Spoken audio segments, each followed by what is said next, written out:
আজকের ভিডিওটা শুরু করলাম একেবারে চান টান সেরে তোমাদের সামনে উপস্থিত হয়ে গিয়েছি। আর এই যে বন্ধুরা দেখতে পাচ্ছ, চান করার আগে কিন্তু তোমাদের দাদাভাই এখানে ঘুমিয়েছিল, যার কারণে আমি কিন্তু পর্দাগুলো খুলে দিতে পারছিলাম না। তারপরে চলে যাওয়ার পরে ওকে ছরপত্র করে দিলাম, তারপরে ঘরের ভিতরে চলে এলাম। একেবারে চাটা খেয়ে তারপরে কাজে লেগে পড়লাম। শুভ সকাল আমার সকল প্রিয় বন্ধুরা। পূর্ব মেদিনীপুর জেলার ছোট্ট একটি গ্রাম থেকে আমি মানসী। আর বন্ধুরা, তোমরা যে যেখান থেকে আমার ভিডিওটা দেখছো আশা করি খুব ভালো আছো। আর ছোটদের ভালোবাসা, বড়দের আশীর্বাদ নিয়ে আমি আমার আজকের ভিডিওটা শুরু করলাম। আমার আরও একটি নতুন ব্লগে তোমাদের সকলকে জানাই স্বাগত এবং অনেক অনেক ভালোবাসা।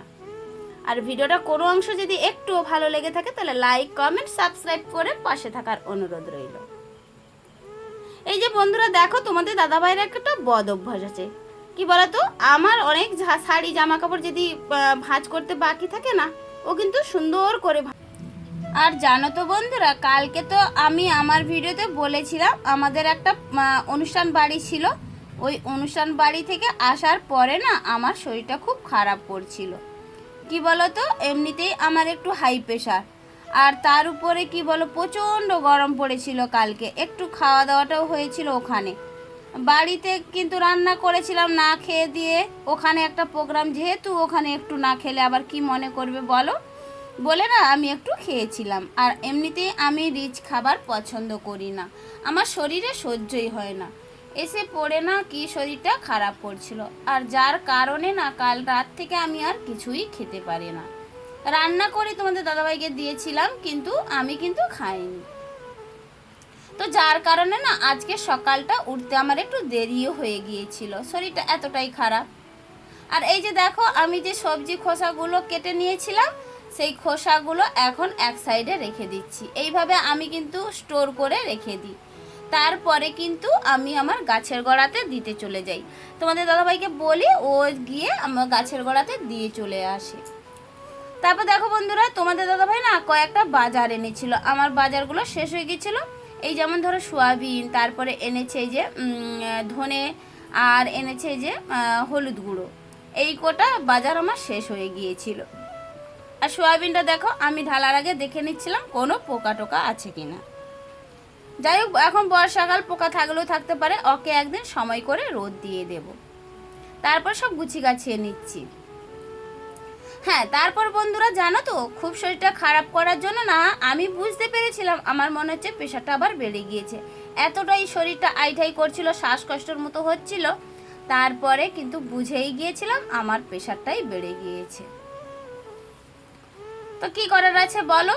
তারপরে এই যে দেখো চান হয়ে গিয়েছি আমি। সামান্য একটু গরম পড়েছে, দেখো তোমরা দেখলেও বুঝতে পারবে। আমি এই যে শাড়ি পরেছি, আর এই যে ব্লাউজগুলো দেখো ভিজে চ্যাপচ্যাপ করছে, কিচ্ছু করার নেই। তারপরে দেখো, আগের দিনে যে শাড়িটা না আমি পরে গিয়েছিলাম, তোমাদেরকে তো দেখিয়েছিলাম, ওই শাড়িটা হালকা রোদে আমি মেলে দিয়েছিলাম। তারপরে রান্না করতে যাওয়ার আগে এই যে শাড়িটা যেহেতু নতুন, কালার ফিট হয়ে যাবে, আমি সব জামা কাপড় একেবারে রোদ থেকে গুঁড়িয়ে রেখে দিয়ে তারপরে চলে যাব আমি আমার রান্নাটা করে নিতে।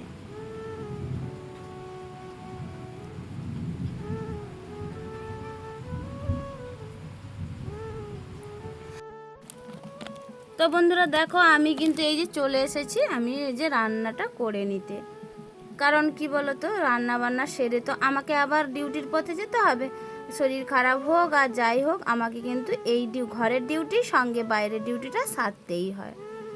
তো চলো বন্ধুরা, আমি কাজগুলো করতে করতে তোমাদের সুন্দর সুন্দর কমেন্টের উত্তর দিয়ে দিই।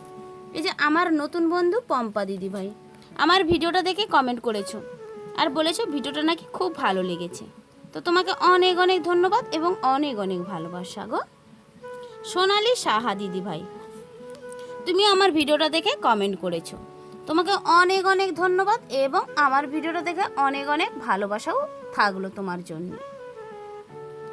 তো বন্ধুরা, তোমরা আরও যারা আমার এখনও ভিডিওটা দেখছো তাদেরকে অনেক অনেক ধন্যবাদ এবং এইভাবে পাশে থাকার জন্য তোমাদেরকেও অনেক অনেক ভালোবাসা। যারা আমার নতুন বন্ধু তাদেরকে বলছি, বন্ধুরা তোমরা আমার ভিডিওটা একটু স্কিপ না করে পুরো ভিডিওটা দেখতে থাকো। আর ভিডিওটা কোনো অংশ যদি একটুও ভালো লেগে থাকে তাহলে লাইক কমেন্ট এবং সাবস্ক্রাইব করো। আর পুরনো যারা বন্ধু তাদেরকে তো আমার বলারই কিছু নেই, তারা তো আমার ভিডিওটা দেখতেই থাকো এবং সুন্দর সুন্দর কমেন্টগুলোও যে করো আমার কিন্তু খুব ভালো লাগে।